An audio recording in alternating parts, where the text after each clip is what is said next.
sa inyong lahat mga tagapakinig, mga kapatid. Ngayon po ay sasagot po tayo ng isang request na ipinadala po ng dalawa sa ating mga taga-subaybay.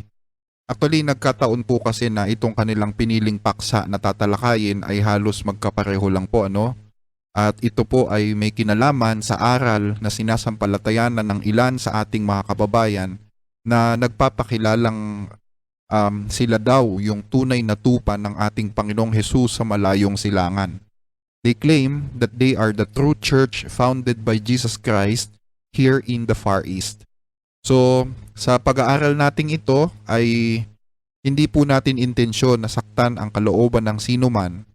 It so happen po kasi na gaya nga ng ipinangako namin sa inyo, ay siniseryoso po namin ang bawat tanong na ipinapadala ninyo sa amin. Although natatagal lang kami sa pagsagot dahil na rin sa kakulangan ng aming oras at mga resources, mga tao, nagkakaroon ng delay sa pagsagot sa inyong mga tanong. Pero binabalikan naman po namin and we make it sure na nasasagot po ang inyong mga tanong. So dahil nga siniseryoso namin ang inyong mga tanong ay obligado kaming sagutin ang mga tanong na ito although matagal na itong naibigay sa amin. So ulitin ko po, wala po kaming layunin na saktan o siraan o patamaan ang sinuman. Katotohanan lang po ang pakay natin sa ganitong mga talakayan. So umpisahan na po natin.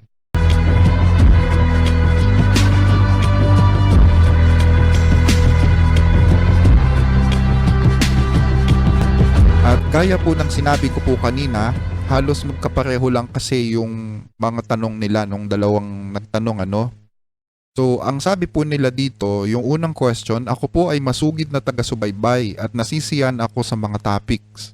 Request po ng explanation sa hula na may iba pang tupa ang Panginoong Sukristo na wala sa kanilang panahon na lilitaw sa mga wakas ng lupa sa malayong silangan o sa Pilipinas o sa mga pulo ng lupa sa silangan ayon sa Biblia, na kung saan ito daw ay ang Iglesia ni Kristo na taglay ang tatak ng Panginoon at magtutuloy sa iglesyang natalikod noong unang siglo.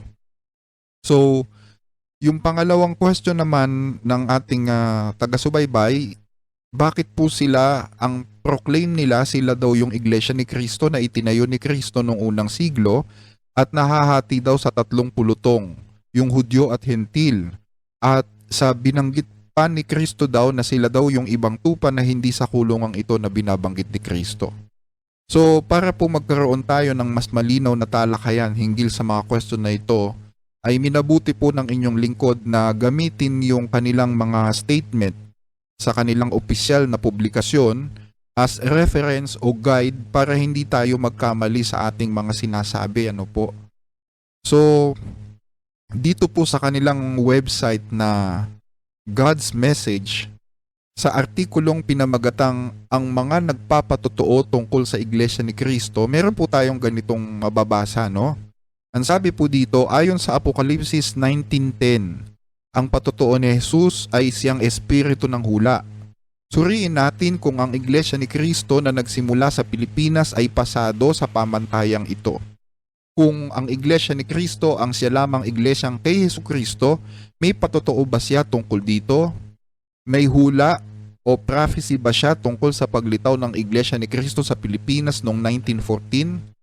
Ang totoo, ang pagkakatatag ng iglesyang ito ay katuparan ng hula ni Kristo na nakasulat sa Juan 10:16 tungkol sa kanyang ibang mga tupa. Tapos binasa nila dito yung isang Bible version na easy to read version. Ang sabi, mayroon pa akong ibang mga tupa, sila ay wala sa kawang narito. Akin din silang pangungunahan, sila'y makikinig sa aking tinig, sa hinaharap ay magkakaroon ng isang kawan at isang pastor. So, ang ibig sabihin nila dito ng mga kaibayo natin sa pananampalataya, meron silang basihang hula o biblical prophecy na pinanghahawakan para patunayan na yung kanilang paglitaw o pagkakatatag sa ating panahon ay ipinagpauna ng Biblia. Kumbaga may basbas na ng salita ng Diyos yung kanilang eksistensya o pagkakatatag. So yun po yung kanilang ibig sabihin. Well, actually tama naman po 'yun mga kababayan, ano. Tama talaga, importante talaga na mayroong sinasabi ang Biblia tungkol sa paglitaw mo o ng relihiyon mo para nang sa gayon ay hindi ka mahulog o ma-fall doon sa tinatawag ng Biblia na self-proclamation o pag-aaring ganap sa sarili. Sinasabi sa atin yan dito sa aklat ng ikalawang Korinto, Kapitulo 10, ang talata po ay 18, sapagkat hindi subok ang nagtatagubilin sa kanyang sarili, kundi ang ipinagtatagubilin ng Panginoon. Hindi subok ang nagtatagubilin sa kanyang sarili. Yung mga nagsiself-proclaim, maliwanag yan, ano? Yung sasabihin mong sa Diyos ka tapos wala namang malinaw na sinasabi ang Diyos tungkol sa'yo. Kumbaga, ikaw lang mismo sa sarili mo na nagsasabi na sa Diyos ka. Yung ginawa naman ng iba, para mag-self-proclaim, namulot sila ng pangalan sa Biblia. Gumamit ng iglesia, nakabasa ng iglesia ng Diyos, ginamit yung iglesia ng Diyos, nakabasa ng iglesia ng Panginoon, ginamit yung iglesia ng Panginoon. So, namulot sila ng pangalan sa Biblia tapos sasabihin nila na sila yon. Actually mga kababayan, mali po yun Napakamalang gawain po nun. Alam nyo, madali kasing mamulot Madaling mamulot ng pangalan. Ang mahirap dyan is patunayan na ikaw nga o kayo nga ng relihiyon mo yung tinutukoy doon. 'Di ba? So, ganyan kahalaga ang pagkakaroon ng prophecy tungkol sa paglitaw ng pananampalataya mo o ng relihiyon mo. Tulad ng paniniwala ng ating mga kaibigang Iglesia ni Cristo, no? So, wala akong nakitang masama doon. Actually, tama nga po yun na meron kang hinahawakang prophecy. So, pero alam nyo ba, yung iba kasi, sinasabi nila, meron din daw silang pinanghahawakang prophecy sa Bible. Kaya sila, biblical. Kaya sila sa Diyos. Kasi meron din silang pinanghahawakang prophecy sa Bible So, hindi lang, itong mga grupong ito, hindi lang pangalan yung kanilang pinulot. Naghanap din sila ng mga prophecy na kinopya nila sa Biblia, tapos ilalapat nila sa sarili nila. Tulad halimbawa yung napakinggan ko dati, kung familiar kayo. Mayroon dating nag-claim na siya daw yung dukhang pantas na lalaki. Siya daw yung dukhang pantas na lalaki, pero kung titingnan mo yung kanyang buhay, napakayaman naman yan, hindi naman siya dukha. Diba? Daming negosyo, hindi lang dito sa Pilipinas yata yung negosyo niya. Kundi ako nagkakamali, meron din siyang mga malalaking negosyo sa ibang bansa. May mansion pa nga di ba? So, madaling mag-pretend, mga kababayan, pero ang mahirap is yung patunayan mo na ikaw nga yung tinutukoy dun sa hula. So, dito po sa ating paksa is meron tayong mga kaibayo na nagsasabing sila daw yung mga tupa na sinasabi ni Kristo sa Juan 10:16. So, siguro tayo yung magbasa, Basahin natin yung talatang nakalagay doon na sinabi ng Panginoong Hesus sa Juan 10:16. So, ang sabi dito, at mayroon akong ibang mga tupa na hindi sa kulungang ito. Sila'y kailangan din namang dalhin ko at kanilang diringgin ang aking tinig. At sila'y magiging isang kawan at magkakaroon ng isang pastor. So, itong talatang ito mga kababayan, ito po'y hindi lang isang beses na binanggit sa Biblia Hindi lang isang beses na sinabi to sa Biblia. Actually, bago pa magkatawang tao ang Panginoong Jesucristo, itong hula o itong prophecy tungkol sa ibang tupa na binabanggit ng Panginoong Jesus, binanggit na noon pa. Hindi pa siya nagkakatawang tao. Ito po'y binanggit na sa aklat ni Propeta Isaias. Kumbaga, inulit lang ito ni Kristo kasi nga si Kristo yung tutupad ng prophecy ito. Sa pamamagitan ng ating Panginoong Jesucristo, magaganap itong prophecy ito. So, pero originally, itong prophecy na ito is binanggit na ito sa aklat ni Isaias bago pa siya magkatawang tao. So, kung babasahin natin yung aklat ni Isaias, meron tayong ganitong mababasa, Sa chapter 56 verse 8 ng Book of Isaiah, ang sabi po ng talata, ang Panginoong Diyos na pumipisan ng mga itinapon sa Israel ay nagsasabi, magpipisan pa ako ng mga iba sa kanya bukod sa kanyang sarili na nangapisan. Ano po sabi ng talata? Magpipisan pa ako ng mga iba sa kanya bukod sa kanyang sarili na nangapisan. So, sino po ang nagsasalita dito, mga kababayan? Of course, ang Panginoong Diyos ang nagsasalita dito. Sabi ng Panginoong Diyos, magpipisan pa ako ng mga iba bukod sa kanya na napisan na. So, meaning, meron ng isang grupo na nakapisan na, kumbaga naipon na. So, sino itong grupo na napisan na ng Diyos o naipon na ng Diyos?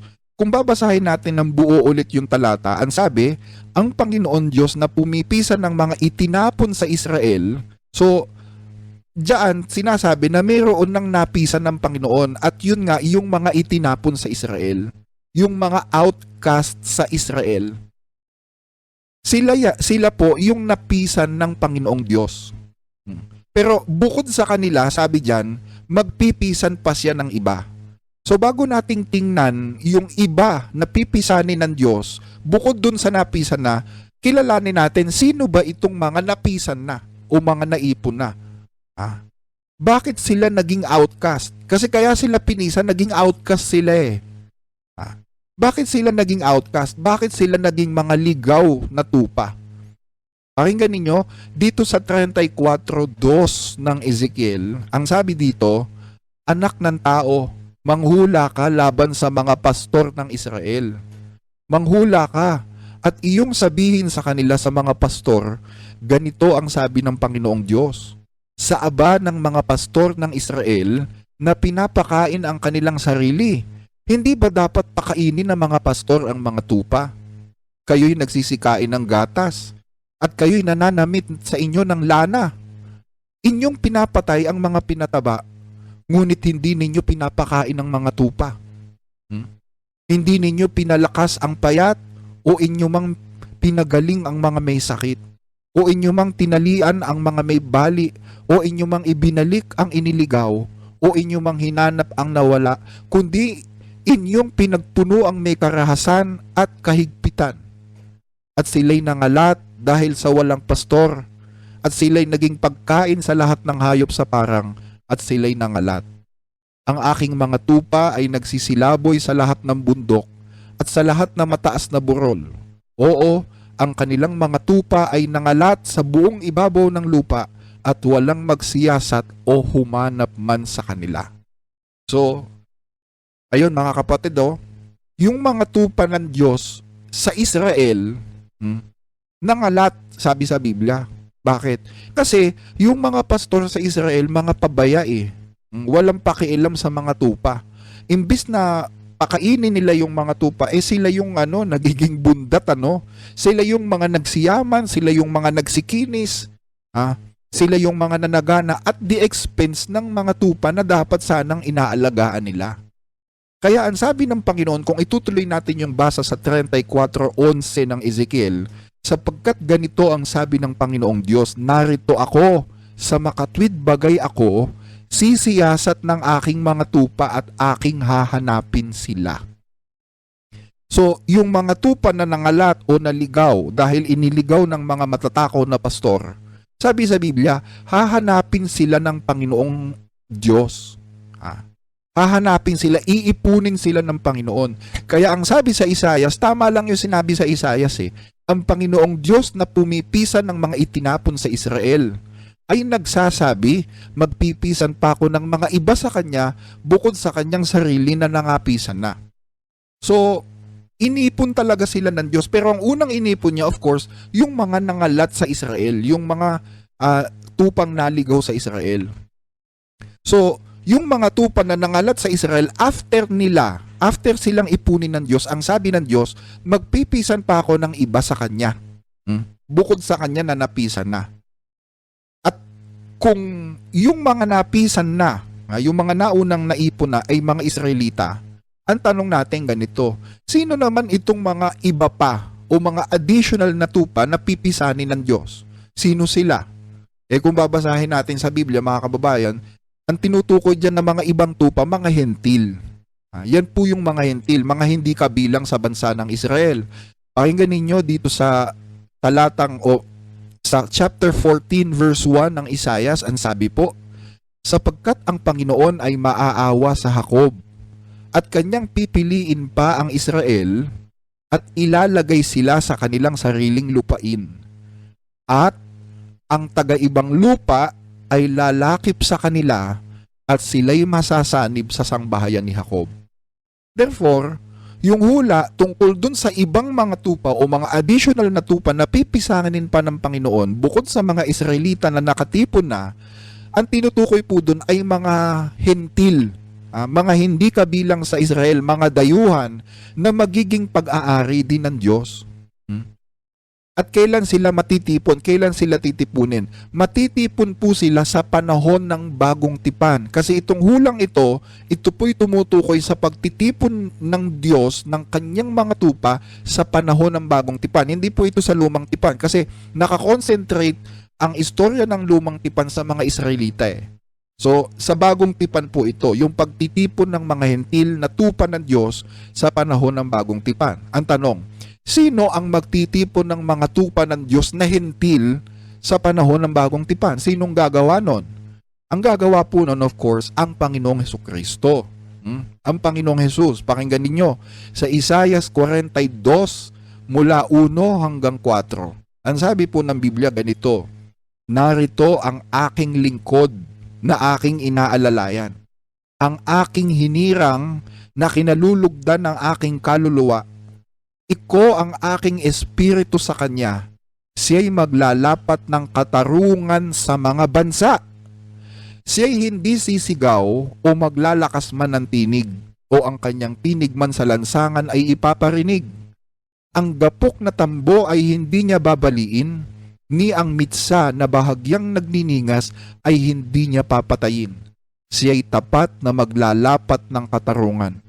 Siya'y hindi manglulupaypay o madudurog man hanggang sa maitatag niya sa lupa ang katarungan at ang mga pulo ay maghihintay sa kanyang kautusan. So, sino yung lingkod na tinutukoy dyan na maglalapat ng katarungan sa mga bansa?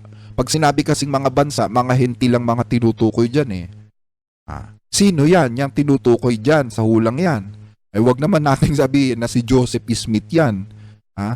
Hindi yan si Joseph Smith na founder ng Iglesia Mormon o si Charles Taze Russell na founder ng Saksi ni Jehovah. Hindi po.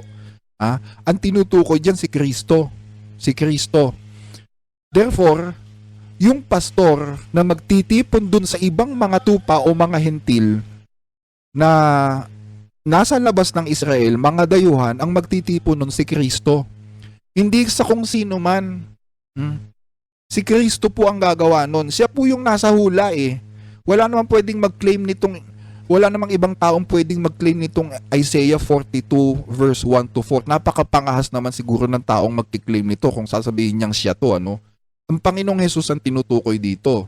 So, ang Panginoong Hesus ang magtitipon ng mga additional sheep o mga karagdagang mga tupa o yung ibang mga tupa na yun nga yung mga hentil. Ang Panginoong Hesus ang gagawa niyan. So, kung si Kristo ang gagawa niyan, therefore, ang tinutukoy sa 1:16 na pastor na magtitipon sa ibang mga tupa, walang iba kundi si Kristo. Siya din yun, di ba? At ano katunayan na si Kristo nga rin yung pastor na yon na magtitipon sa, actually hindi lang sa mga tupa sa Israel, sa lahat eh. Ano katunayan na siya nga yung pastor na yon? Kung titignan ninyo sa Hebreo 13:20, ang sabi dito, ngayon ang Diyos ng kapayapaan na muling nagdala mula sa mga patay sa dakilang pastor ng mga tupa sa pamamagitan ng dugo ng walang hanggang tipan sa makatwid bagay ang Panginoon nating si Jesus. Nakita nyo? So ngayon, nakilala na natin kung sino yung pastor na tinutukoy sa 1:16. Tanong, sino naman yung mga tupa na tinutukoy? Sino naman yon? Di ba nakita na natin, ang tinutukoy doon mga hentil. Pero ang tanong kasi natin ganito eh, anong mga tupa o mga hentil na titipunin ni Kristo bukod sa mga Israelitang natipunan niya at sumampalataya sa Kanya? Kasi yung iba kiniklaim nila sila daw yun eh. Ay kami yung ibang mga tupa na titipunin ni Kristo, kami yun. Ah, Yun nga lang, hindi daw si Kristo ang nagtipon, iba ang nagtipon sa kanila, no? Yung pinaniniwalaan nilang katuparan ng isang pastor, which is nakita natin si Kristo talaga yung isang pastor na yun eh. Base yun sa hula at saka sa Hebreo 13:20, di ba? Ulitin nga natin, nasa 13:20 ng Hebreo. Ngayon, ang Diyos ng kapayapaan na muling nagdala mula sa mga patay sa dakilang pastor ng mga tupa sa pamamagitan ng dugo ng walang hanggang tipan sa makatuwid bagay ang Panginoong nating si Jesus. So si Jesus yun, mga kababayan. So ang tanong, sino ba itong mga hentil na ibang mga tupa ni Kristo? Sino-sino ito? Balik tayo sa Isaiah, Sa chapter 56 verse 8 ng Isaiah, basahin ulit natin, ang Panginoong Diyos na pumipisan ng mga itinapon sa Israel ay nagsasabi, magpipisan pa ako ng mga iba sa kanya bukod sa kanyang sarili na nangapisan na. So, itong hulang ito, nakasulat yan sa chapter 56 ng Isaiah. Chapter 56 ng Isaiah. So, para makilala natin kung sino yung mga tupa ng Panginoon, yung ibang mga tupa na titipunin dito sa chapter 56, silipin natin yung buong chapter. Huwag tayong mag-concentrate lang sa 56 verse 8. Silipin natin yung buong chapter na yon para makakuha pa tayo ng iba pang impormasyon tungkol dun sa mga tupang iniipon ni Kristo o iniipon ng Panginoon. So, umpisahan natin yung basa sa chapter o sa verse 6. Diba 56 verse 8 kasi yung binasa natin eh. So, basahin natin yung 56 verse 6 naman. Ang sabi dito, at ang mga dayuhan, sino daw mga kapatid? Mga dayuhan. Pag sinabing mga dayuhan, Israelita ba yan? Siyempre, hindi Israelita yan. Dayuhan nga eh. So, ang mga dayuhan na sumanib sa Panginoon, yung mga hentil na sumanib sa Panginoon, upang maglingkod sa Kanya at ibigin ang pangalan ng Panginoon at maging Kanyang mga lingkod, bawat nangingili ng sabat at hindi nilalapastangan ito at nag-iingat ng aking tipan, sila'y dadalhin ko sa aking banal na bundok at pasasayahin ko sila sa aking bahay dalanginan. Ang kanilang mga handog na sinusunog at ang kanilang mga alay ay tatanggapin sa aking dambana, sapagkat ang aking bahay ay tatawaging bahay panalanginan para sa lahat ng mga bayan. Gayon ang sabi ng Panginoong Diyos na nagtitipon ng mga itinapon mula sa Israel, titipunin ko pa ang iba sa kanya bukod sa mga natipon na. Ayan, ang liwaliwanag, ano? So tanong, sino ngayon yung mga hentil o mga dayuhan na tupa na titipunin ni Kristo sa panahon ng bagong tipan? Sino yon? Yun po, ayon sa konteksto ng talata, yun po ay mga tupa na nangingilin ng sabat. Sabat keepers pala itong mga tupang dayuhan eh. Itong mga hentil na tupa ni Kristo, they are observing or keeping the Sabbath. Ang tanong, ano ba tong Sabbath? Sa mga hindi nakakaalam, ano ba tong Sabbath? Pag sinabing Sabbath, yan po ay yung ikapitong araw ng paglalang. Yung ikapitong araw ng sanglinggo. Kasi the first week of human history began during the time of creation. Yung isang linggo, nag-umpisa yan, yung di ba, linggo, Lunes, Martes, Miyerkules, Huwebes, Biyernes, Sabado. Yung weekly cycle na yan, nag-umpisa yan sa panahon ng paglalang eh. So yung Sabat, yun po yung ikapitong araw ng weekly cycle na yon. Yun po yung Sabat, yung ikapitong araw. Ang katumbas niyan sa ating panahon, sa ating kalendaryo ay araw ng Sabado. Hindi po linggo, no? Ang ikapitong araw, kahit tingnan ninyo yung kalendaryo ninyo, kahit tumingin kayo sa dictionary, tumingin kayo sa encyclopedia, tingnan ninyo yung kalendaryo ninyo, di ba? Kahit sa cellphone nyo, tingnan nyo, ano ikapitong araw? Yung Sabado. Therefore, ang katumbas ng Sabat sa ating panahon ay Sabado, hindi po linggo. Hindi rin Huwebes. Yung ikapitong araw, Sabado, therefore yun ang Sabat. Tama? Kahit nga sa pasyon mga kababayan kahit sa pasyon, yung pasyong Katoliko, ano nakalagay sa pasyong Katoliko? O pakinggan ninyo tong kanta ng Katoliko.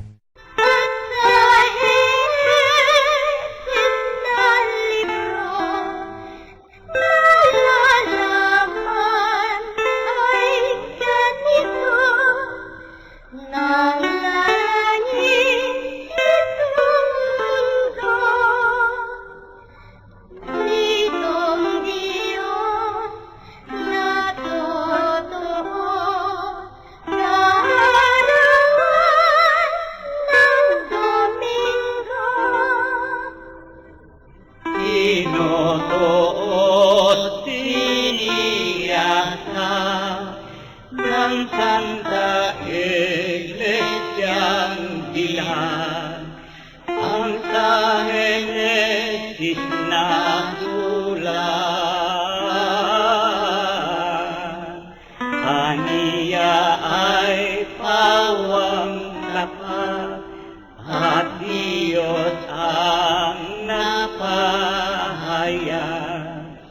Kanin na araw ay bago na magawa itong mundo.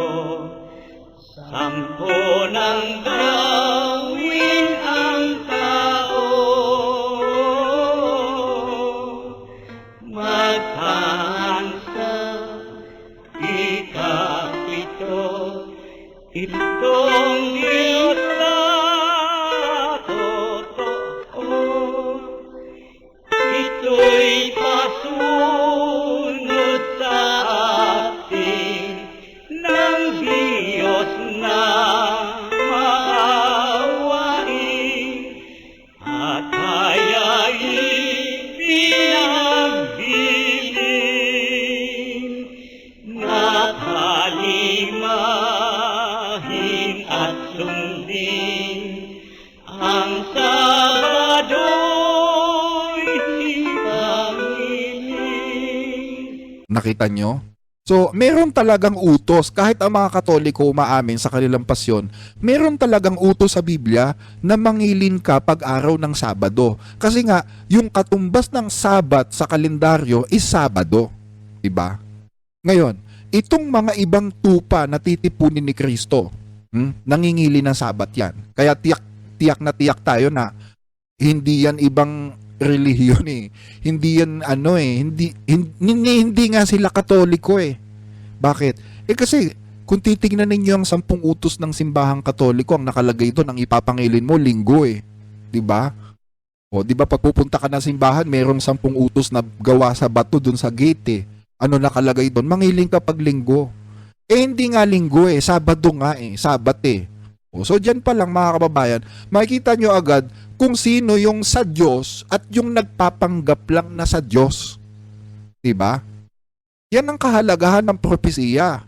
Para hindi ka matyempohang nagsa-self-proclaim, titignan mo ngayon yung propesiya, yung sinasabi ng Biblia para magkaalaman, kiniklaim mo yan, tanong, ikaw ba talaga yan?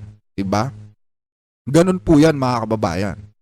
Ngayon, ang sabi dun sa binasa natin kanina, yung question nung nagtanong sa hula po, may iba pang tupa ang Panginoong Jesucristo na wala sa kanilang panahon nalilitaw sa mga wakas ng lupa sa malayong silangan o sa Pilipinas o sa mga pulo ng lupa sa silangan ayon sa Biblia, na kung saan ito daw ay ang Iglesia ni Kristo na taglay ang tatak ng Panginoon at magtutuloy sa iglesyang natalikod noong unang siglo. Actually kapatid, hindi po totoo na natalikod ang iglesia noong unang siglo. Hindi po ganun yon. Ang sabi ni Kristo sa Juan 10:29, ang mga ibinigay sa akin ng aking Ama ay higit na dakila kaysa sa lahat, at walang makakaagaw ng mga ito sa kamay ng Ama. See? Paano sasabihin natin na natalikod ang iglesia ang sabi ni Kristo, walang makakaagaw sa kamay ng Ama? 'Di ba? O ano pa sabi ni Jesus? 16:18 ng Mateo. At sinasabi ko naman sa iyo na ikaw ay Pedro, at sa ibabaw ng batong ito ay itatayo ko ang aking iglesia. At ang mga pintuan ng Hades, pag sinabing pintuan ng Hades, yung kapangyarihan ng kamatayan, ang mga pintuan ng Hades ay hindi magsisipanaig laban sa kanya. So, pag hindi pa panaigan ng Hades, ibig sabihin, hindi yan matatalikod. Hindi yan mamamatay. Tama? Kaya, mali po yung turo na natalikod ang iglesyang itinatag ni Kristo noon eh. Pero hindi ko sinasabi na walang mangyayaring pagtalikod, ano. Merong tatalikod, merong mga tatalikod. Alam nyo kung sino yung mga tatalikod? Dito sa unang Timoteo Kapitulo 4, ang talatay 1, patuloy.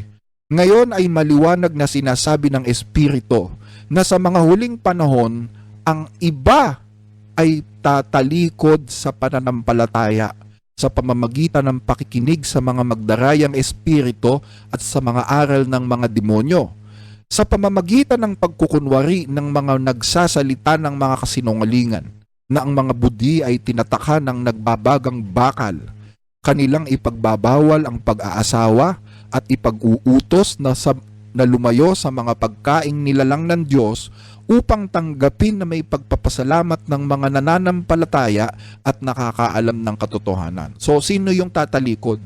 Sino ngayon yung tatalikod, mga kababayan? Ang sabi, ang iba ay magsisitalikod sa pananampalataya.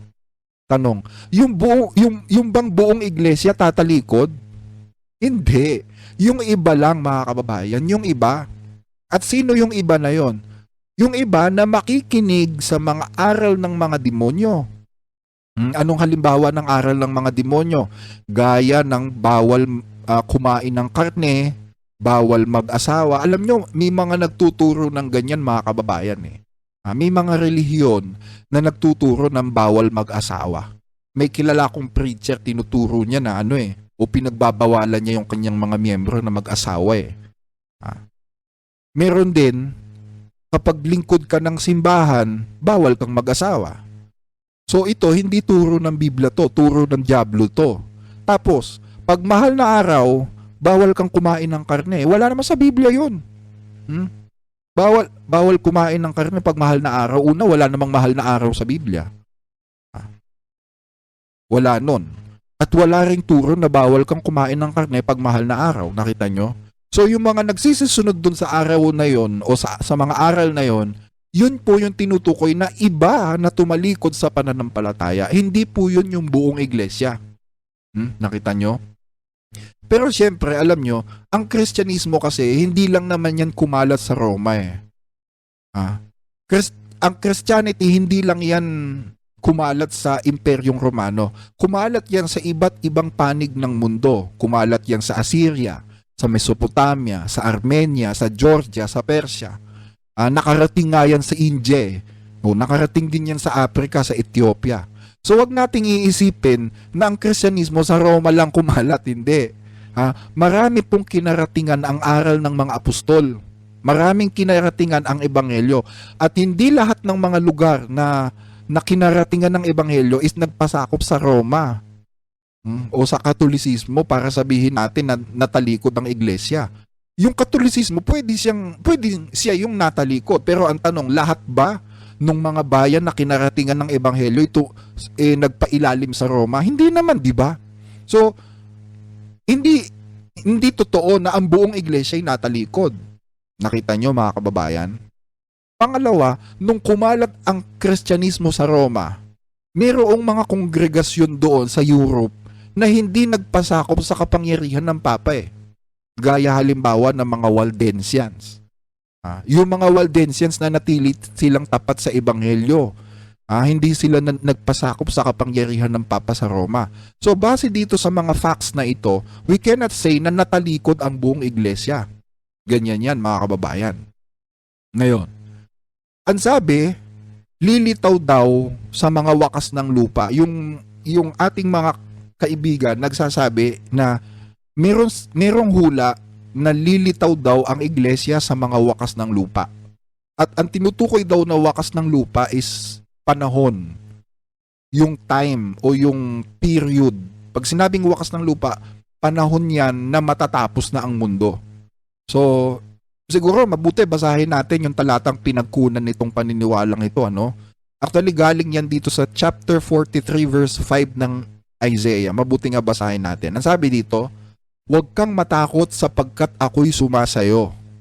Aking dadalhin ang iyong lahi mula sa silanganan." Hinto tayo konti, ano? San daw magmumula ang iyong lahi? Sabi sa 43:5 ng Isaias. Aking dadalhin ang iyong lahi mula sa silanganan. San daw magmumula? Sa silanganan. Yung bang silanganan, direksyon ba yon o hindi? Direksyon. Okay.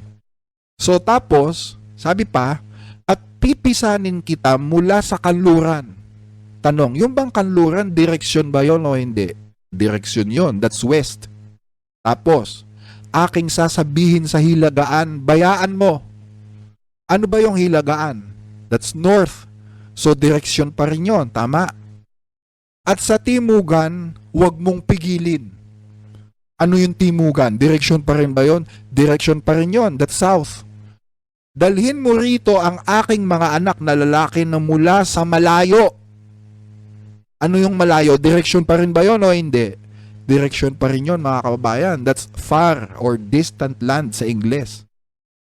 At ang aking mga anak na babae na mula sa wakas ng lupa. Tanong, yung bang wakas ng lupa, direksyon o hindi? Ha? Kung susunod tayo sa konteksto, direksyon pa rin yun. Hindi po pwedeng sabihin na panahon yun, ano, parang nag-iba na, naging out of context na, no? Kasi sabi nung iba, yung tinutukoy daw na wakas ng lupa is panahon ng kawakasan, yung panahon bago dumating si Kristo. Which is, ang sabi pa nga dyan is, ano daw yan nag-umpisa ng unang digmaang pandaigdig. Which is mali. Bakit mali? Kasi magiging out of context po tayo, mga kababayan. Magiging out of context tayo, puro direksyon ng binanggit doon, tapos bandang uli, yung wakas ng lupa is magiging panahon. That's out of context na, mga kababayan. So, sabi pa doon sa tanong ng ating taga-subaybay, taglay daw nila ang tatak ng Panginoon. Tanong, ano ba itong tatak ng Panginoon? Ayon sa Biblia. Ayon sa Biblia, ano ba itong tatak ng Panginoon? Pakinggan ninyo sa Ezekiel 20:20, ang sabi dito ganito, "At inyong ipangilin ang aking mga sabat at mga magiging tanda sa akin at sa inyo upang inyong malaman na ako ang Panginoon ninyong Diyos." Ngayon, tanong, ano daw yung tanda ayon sa Biblia? Yung sabat. Alam nyo kasi, madali lang sabihin na ako sa Diyos.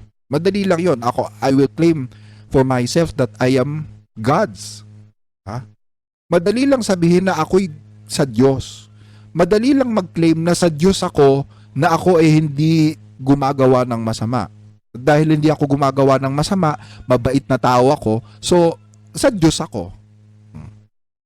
Na wala akong bisyo, na mahal ko ang Panginoon, kaya yun ang palatandaan na sa Diyos ako. Pero, actually, marami naman pwedeng magsabi nun Kahit nga mga sugo ng demonyo, pwedeng sabihin yun na mabait sila, na sa Diyos sila. Alam nyo, mga demonyo, nagkukunwaring mabait yan Diba? Nagkukunwari yang matulungin. Pero merong isang tanda na ditong sa tandang ito, sa palatandang ito, nagkakatalo ang mga relihiyon. Bakit? Ito, tingnan nyo Ang Diyos nagtangi ng araw. Namili siya ng isang araw na para sa kanya, para magbanding siya at yung kanyang bayan. Yung araw na wala kang ibang iintindihing trabaho, wala kang ibang iintindihing negosyo, wala kang ibang iintindihing mga kalayawan, ang iintindihin mo lang sa araw na yon, ang Diyos. Bakit? Kasi pinili niya yung araw na yun Ang problema, yung iba, sinasabi nila sa Diyos daw sila, pero yung araw na ito na pinili ng Diyos para sa kanya, iniitsipwera. Ang Diyos nagtangi ng araw para sa kanya. So kung sa Diyos ka, irespeto mo yun, tama? Igalang mo yun, kasi pinili niya yun Pakinggan ninyo, 58:13. Kapag iyong iurong ang iyong mga paa dahil sa Sabat, sa paggawa ng iyong kalayawan sa aking banal na araw, at iyong tinawag ang Sabat bilang isang kasiyahan at marangal ang banal na araw ng Panginoon. At ito'y iyong pararangalan na hindi ka lalakad sa iyong sariling mga lakad, ni maghahanap ng iyong sariling kalayawan, ni magsasalita ng iyong mga sariling salita. See? Yung Sabat, araw ng Diyos. Araw niya yan. Siya ang namili dyan. Kung ikaw meron kang araw para sa pamilya mo, na dapat igalang ng kumpanya nyo kasi para sa pamilya mo yun eh.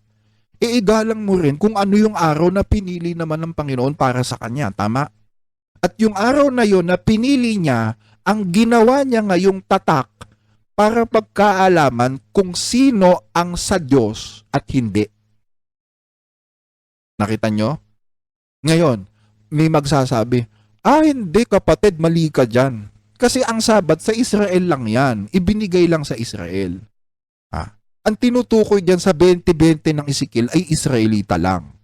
O sige, granting without accepting. Ano ba sabi sa Biblia? Yung binasa natin kanina sa 14:1, sapagkat ang Panginoon ay maaawa sa Jacob at kanyang pipiliin pa ang Israel. Sino pipiliin? Ang Israel. At ilalagay sila sa kanilang sariling lupain. At ang mga taga-ibang lupa, sino yon? Yung mga hentil. So kung ikaw ay hentil na nagsasabing sa Diyos ka, kasama ka dito. At ang mga taga-ibang lupa ay lalakip sa kanila at sila'y masasanib sa sangbahayan ni Jacob. Nakita nyo? Yung mga hentil na tupa ng Diyos, masasanib sa sangbahayan ni Jacob, yung Israel. So wag mong sasabihin na sa Israel lang yan, iba ka, iba yung Israel. Mali po. Kung sa Diyos ka, kasali ka dyan sa Israel na yan kasi ilalakip ka dyan, isasanib ka eh. Kaya wag mong sasabihin na hintil ka, ang Sabat is sa bayan lang ng Diyos sa Israel. O, di ba? Mali yun. Ano sabi sa Biblia? Binasa natin kanina, no? Basahin natin ulit. Para mas malinaw na huwag mong sasabihin na porke hentil ka, hindi ka kasama dun sa mga taong dapat mangilin ng Sabat. Kasi sabi mo sa Israel, hindi eh. Tanda nga ng Diyos yun eh. Ano katunayan na kasama ka dun? 56:2. Mapalad ang taong gumagawa nito.